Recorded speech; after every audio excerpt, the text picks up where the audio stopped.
Hey guys, what's up? It's Crypto Camacho. Hey, just wanted to talk with you about, gosh, so many things today. There's so much going on in the crypto world. It's crazy.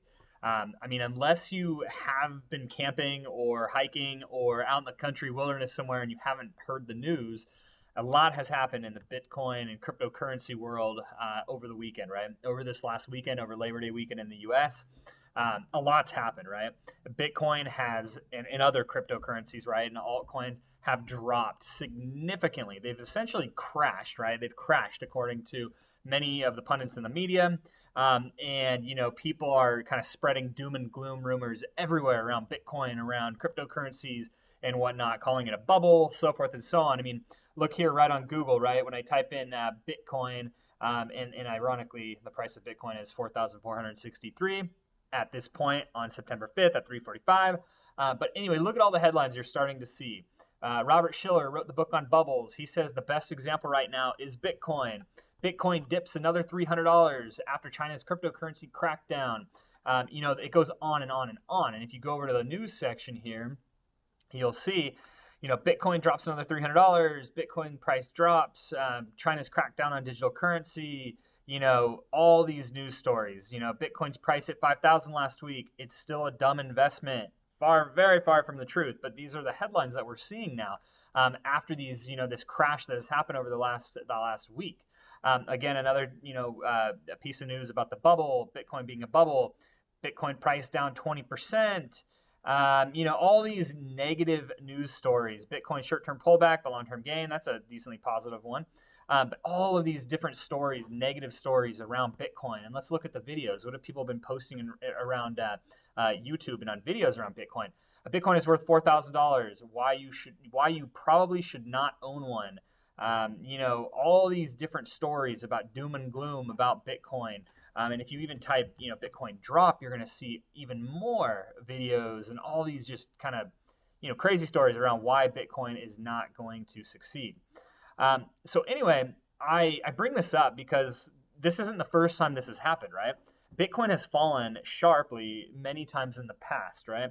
I think one of the most notable or more recent events where Bitcoin dropped significantly was, the time of Mt. Gox, when Mt. Gox went bankrupt and that exchange kind of folded, and I think a couple $100 million went missing. Bitcoin took a hit. When Silk Road, the site owned by Ross Ulbricht, when Silk Road was raided, shut down, the price of Bitcoin took a massive hit. This is not the first time that Bitcoin has dropped more than 10, 20 plus percent. And it probably won't be the last time it happens either, right? And I want to bring this up because even though you're hearing all of these, different stories in the news around doom and gloom around Bitcoin, Bitcoin isn't going anywhere. Bitcoin is around. It's going to be around for the long term. It's still a fantastic investment. It is still very, very low in price, considering the future potential of Bitcoin. And I want to show you why in a couple series here. But first, let's quickly look at the chart. So, this last weekend, Bitcoin hit 5,000, right? And right when it hit 5,000, it tanked. It tanked all the way down to 3,950, about 1,000 point drop, right? Within the matter of days, 2-3 days, right? And now all of a sudden it's back up above 4,300, 4,400, right? According to Liqui on Coinage, we're at about 4,409 for Bitcoin. And you can see these drops have happened before. Look here, another pretty steep drop. And if you kind of zoom in the past and you go back, let's just say 3 years from now, this is not the first time it has dropped. Let's go back 5 years to make it a little easier to see. That's not a very good chart, but let's say 6 hours if that works here. So if you keep going back, sorry about that. Keep going back. Let's just do maybe 12 hours will be a little easier.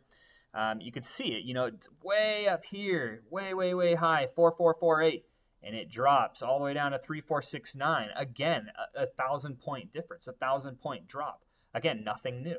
This happens periodically with Bitcoin, and it will continue to happen, in the coming months and years and so forth. So, anyway, the point of why I tell you all this here. Let me just adjust my chart here. Okay. So the reason I tell all of this is because Bitcoin is volatile. Not gonna lie, it's volatile, but you can still make a lot of money in Bitcoin in the short term, and you could still make a lot of money in the long term in Bitcoin if you really believe it's a value proposition, right? The other day, I was watching a movie. It's called Banking on Bitcoin. It's from Netflix. I think you can get it on Amazon too. And it was quite a fascinating movie. I'd never seen it before. I never even really heard about it. I was just looking through Netflix and this came up. And I thought, oh wow, I'm really into Bitcoin, into cryptocurrency. Let's watch this and let's see what it's about. And really, what it's about Bitcoin, the origins of Bitcoin, where it started, the group of folks surrounding the mystery of Bitcoin and who actually invented Bitcoin and created it. And it kind of goes through, step by step from before 2009 all the way to current day, around Bitcoin, how it works, what blockchain is, what all these altcoins are, what ICOs are, how Bitcoin has matured, and some of the innovators that have helped Bitcoin progress along the path. Charlie Shrem, Russ Ulrich. There's a number of folks, right, that have been kind of in the Bitcoin space for years. The Winklevoss twins, if you remember them from Facebook, they've now set up a Bitcoin exchange or a cryptocurrency exchange. And it kind of goes through, the time scale of all different events happening in Bitcoin, and some negative things, right? Charlie Shrem from BitInstant, he was arrested. He's currently in jail. Russ Ulbricht from Silk Road, he's been arrested. He's currently in jail. And all these things surrounding Bitcoin and where Bitcoin is heading. And at the very end of the movie, and I won't give a spoiler, but something happens at the very end of the movie. There's all this kind of mystery around who the creator of Bitcoin is. Who's Satoshi Nakamoto? Who is that person? People speculate that it's Hal Finney. People speculate that it's Nick Szabo. People speculate that it's a variety of different people, right? But nobody really truly knows who the real identity of the creator of Bitcoin is. And then all of a sudden, about a year ago, actually on my birthday, May 2nd, in 2016, so about a little more than a year ago, somebody comes out by the name of Craig Wright and claims that he's the founder or the inventor of Bitcoin. Craig Wright comes out and says, I am Satoshi Nakamoto. I can prove it. I will prove it. And he actually gets Gavin Andresen in a room. And Gavin is really now the president or CEO, I think, of Bitcoin Foundation, one of the main proponents and leaders of developing Bitcoin. And he gets this guy, Craig Wright, gets Gavin to come to a room, and he actually proves that he is Satoshi Nakamoto, or so he claims, right? Gavin then goes on and publicly announces and states that Craig Wright is Satoshi Nakamoto, and then the Bitcoin community erupts, right? And there's tons of disagreement, tons of people not agreeing that this guy is really the founder of Bitcoin. Then Craig kind of goes back and says, I don't have the courage to claim that I'm the founder, blah blah blah blah blah blah, right? And it basically ends in mystery. So nobody still knows who the founder of Bitcoin is, who created Bitcoin, who invented it. And we know it's a series of folks. We know Hal Finney was involved. We know Gavin was involved. We know Nick Szabo was involved. We know a handful of folks that were involved, right, in the creation of Bitcoin. They were called cypherpunks in the past. And they really created this crypto network of folks who are interested in encryption technology, legal legalities about contracts, things like that. Nick Szabo's into that. And anyway, the long and the short of it is it almost emboldened the mystery around who invented Bitcoin, right? And the interesting thing to me, the interesting part about it was that this guy Craig, a lot of people in the Bitcoin community really denouncing Craig, denouncing him as an imposter, not the founder, not the creator of Bitcoin. And a lot of folks, on his YouTube videos and whatnot, they're ripping him apart, saying there is no way this guy is the creator of Bitcoin, blah, blah, blah, blah, blah. But then I started to take a closer look at this guy, Craig Wright, who's from Australia, who cusses a lot, but by any measure, he's brilliant. He's a very smart person. He's a really smart guy, right? And he's been involved in this crypto space for years, right? The guy's a mathematician. He's a programmer. He has multiple, doctorates and master's degrees. The guy is a smart guy. He's created multiple corporations. And if you watch his talks, he actually kind of reemerged about in June, July of 2017. He disappeared after he announced he was Satoshi Nakamoto. He disappeared for about a year. And then he came back in 2017, around June, July timeframe, And you can see some of his videos popping up on YouTube, and it's videos of him giving presentations at conferences. And when you start to listen to what he's saying and listen to his presentations and listen to his kind of future vision of Bitcoin and his future enthusiasm for Bitcoin and his future optimism and bullishness around Bitcoin and cryptocurrencies, around blockchain, he is no fool. He knows what he's talking about. He knows the space better than probably, I'd say 99, if not 100% of the people out there, right? He knows this space so well from many different angles. And even if he is not the creator of Bitcoin, even if he didn't invent it, he sure knows a hell of a lot about it. And he's a very wise or interesting person to follow, right? And so I'm starting to follow him, right? I'm starting to watch his presentations. And what he's saying about the future of Bitcoin, it just blows my mind. It's blowing my mind right now. I literally just watched a video a few minutes ago. I finished one, and it blows my mind what he says the future of Bitcoin is. The future of Bitcoin is not just about money. It's not just about currency. It's not, the only thing that Bitcoin can do. Bitcoin and blockchain, right? They can do things that we don't even really understand yet, and I'll give you an example. He's saying that in the future, within 20 years time, and probably a lot sooner than this, and I'm not going to butcher this. I'm not going to explain the whole concept or anything because I couldn't do it justice. And I'll put the link to his video, to his conversation or conference and talk that he gave around this in the show notes. I'll put that in the show notes on the blog here, on Steemit and on YouTube. But what this guy is saying is that ultimately the future of Bitcoin is not just currency, right? That's going to be one application, is peer-to-peer currency and peer-to-peer transactions, right? But it's much bigger than that. He's basically saying that Bitcoin and blockchain are going to act as a secure and private and anonymous ledger for anything data related. So any type of data transaction or data facilitation across the entire world, among all people on the earth, is going to be recorded on this ledger, on the blockchain ledger. So think about this. We have about 7 billion people that live on Earth, 7 point something billion people that live on Earth today. And what he's saying is that the blockchain is going to facilitate and anonymize and privatize data transactions or data activity from all 7 billion plus of those people.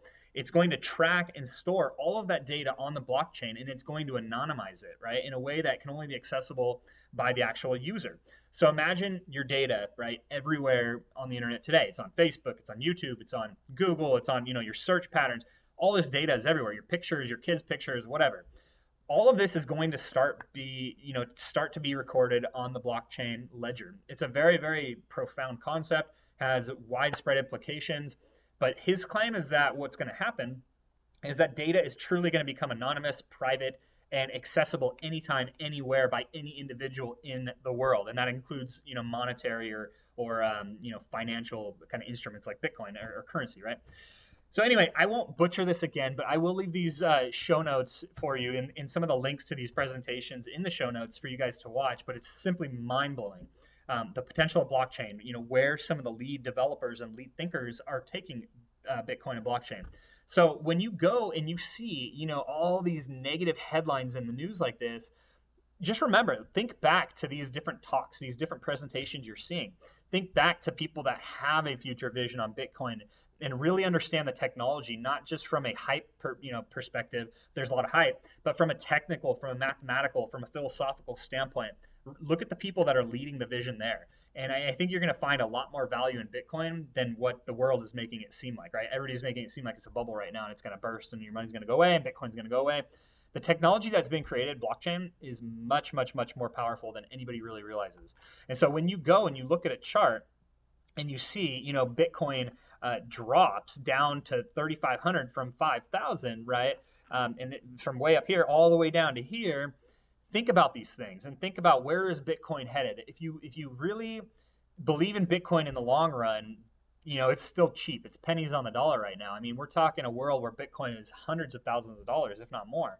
And I'm not prophesying this. I'm not predicting this. I'm just looking at the value being presented by Bitcoin and by, people that understand Bitcoin much better than I do and where they're projecting this to go.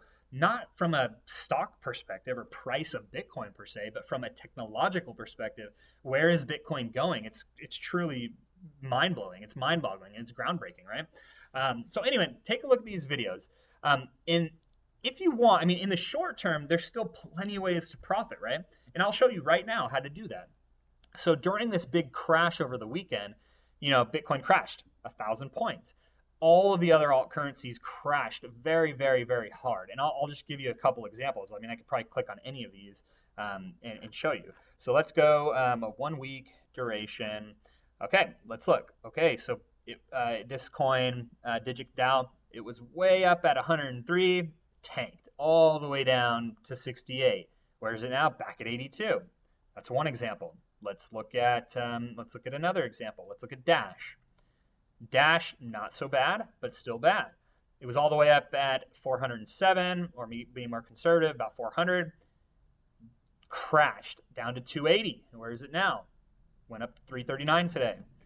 The list goes on and on and on. Here's Ethereum. Where was it? It was at 395. Crashed 275. Back at 315. Another example, Litecoin. The list goes on and on and on, right? The high was 93, let's say. Crashed down to 61. These are big, big percentage drops. Anywhere from 20 to 50% drops on most of these coins is not unheard of, right? Another one back at $1.26, down to 50 cents. That's like a 70% drop. That's huge, right? So why would anybody want to get in on this, such a volatile market? And here's one more, SAN. Way, way up, 55 cents, all the way down to 26. It cut its value in half, almost overnight, literally over the weekend.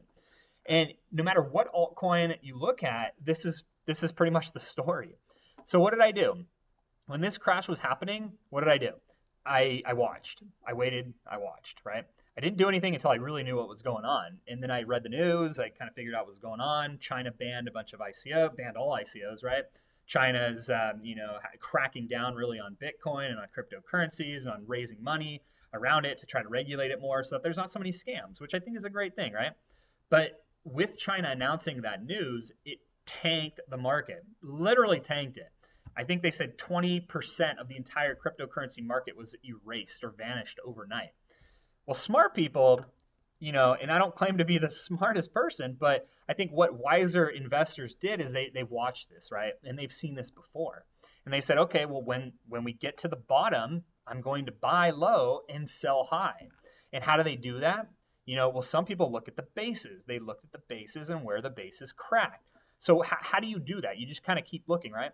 Well, what I did is I kept looking at different bases and thought, okay, should I buy now? If it cracks this base, should I buy? If it cracks this base, should I buy? Cracks this base, should I buy? I actually picked one, and I picked one that was pretty far down because I knew it was going to be dropping quite a bit, and I knew that people were going to be panicking quite a bit, right? And then I bought. And so this as an example, you could have bought right at the 28 mark, right?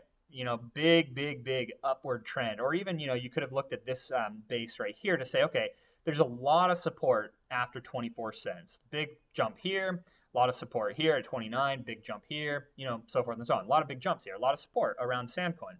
So when it dropped, everybody was panicking. Panic, panic, panic, panic, little bit of support, panic, panic, panic, panic, panic, and it gets down to 26. So if you were to invest anywhere below, 28 right here, anywhere below 32 right here, today you would still be positive, right? You would still be positive.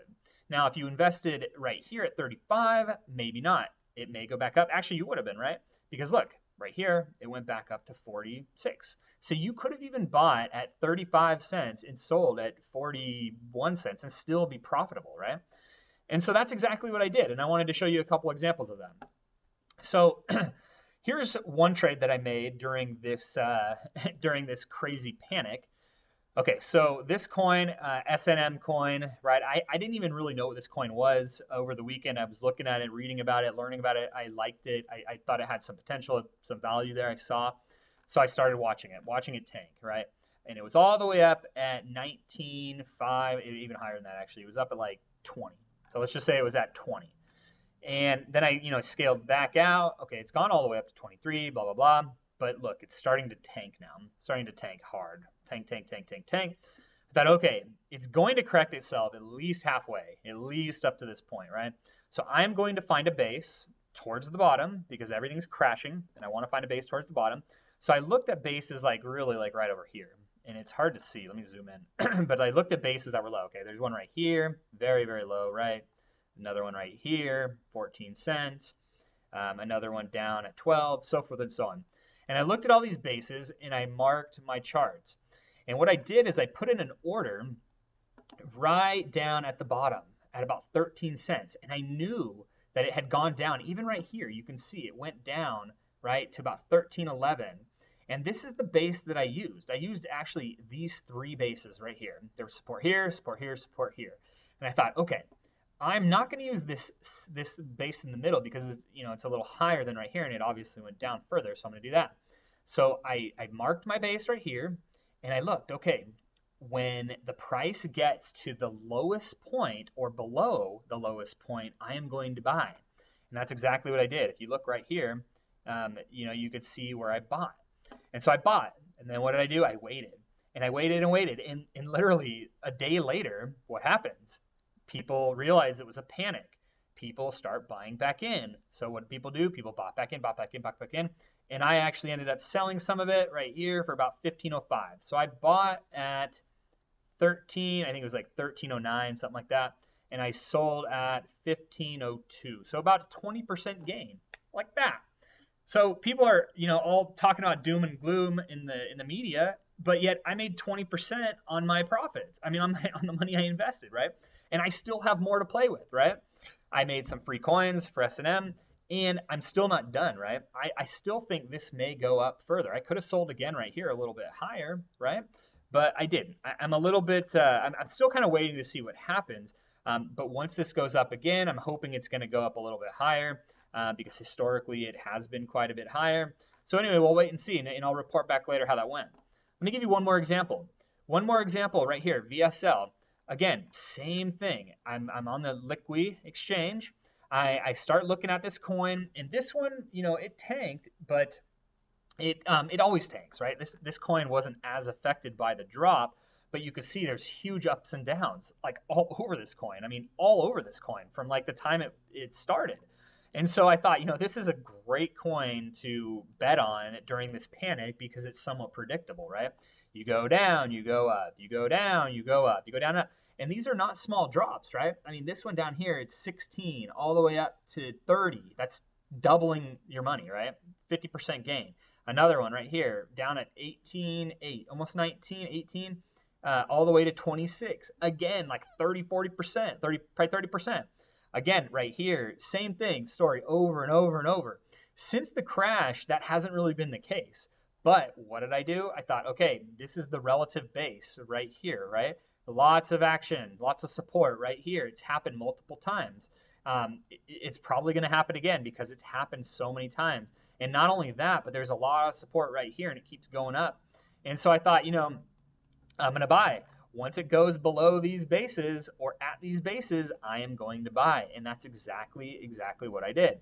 I bought down here right at, let me get rid of that. I bought down here right at about, let's see, 18.9, and it's gone up. Right now it's 2003. I haven't sold yet. I'm deciding when I should sell, but I could literally sell right now and make a pretty decent profit, like a 10% profit, something like that. But I have a feeling it's going to go up a little higher than this because look at the historical trends, right? It's always kind of bounced up at one point or another. And on the low end, I mean, 23, right? Most recently, 23s. And maybe, gosh, literally just 10 days ago, it was up at 27. And it's been at 26 multiple times. Gosh, 1, 2. It's been at 26 for 1, 2, 3, 4, 5, 6, 7, 8, like 10 times, right? So I have faith that this is going to go up. I just need to be patient, and I will let you know what happens and how that turns out. But I wanted to just show you another example of how you can make money in the cryptocurrency markets even when they're going down. It's not rocket science, guys. You put an alert, you mark where the bases are. When the price goes below the base or cracks the base, you buy, and then you wait till it goes up. That's what you do. That's how you make money. So anyway, this has been a bit of a long video. A lot has happened in the last few days. I've discovered quite a few things, this movie, other things. And I've been pretty excited about what's going on in the space. Not excited, obviously, that the market tanked. A lot of people lost money and so forth, but nonetheless exciting that it's kind of recovering, coming back, and exciting that there's still a lot of opportunity in the cryptocurrency world. This is by no means the end. By no means, don't believe the headlines that you're reading in the news. Sure, it could be a little bit of a bubble. Sure, it could be, right now, it could drop again. It could fall again, right? Based on news. And I'm sure this is not the last time it's going to happen. The U.S. may ban ICOs. Other countries may start banning ICOs. Who knows what's going to happen, right? But one thing I do know for certain is that Bitcoin and blockchain's future potential is massive. It is massive. The opportunity is massive. Look more into it. Learn more about the technology, about blockchain, about the developers, about the thinkers behind it and their vision. You'll find out that there's much more to it than just currency, right? Anyway, hope you've enjoyed this. I'm Crypto Camacho, trying to bring you the latest and greatest on Bitcoin and cryptocurrency in the sorry guys, I'm talking too much and now I'm getting a little bit tired. But anyway, again, I'm Crypto Camacho. Tell me if you guys like that name. I've been really interested to see if you guys all like that name, Crypto Camacho. I kind of think it has a good ring to it, aside from digital uptake. So anyway, hope you enjoyed and hope to hear your comments soon. One thing I do have a question about is, what do you guys think about Craig Wright? If you guys haven't seen him, look at the links that I put in the video or in the notes. I'm curious what you guys think of Craig Wright. Is he an imposter, or is he the real Satoshi Nakamoto? Or is he just a really smart guy that has a really good vision for Bitcoin? Or is he an imposter, bloody ass that comes from Australia? He has no business, being in this space at all. Would love to know your thoughts on this, but more to come on this later, and have a good one, guys. See ya.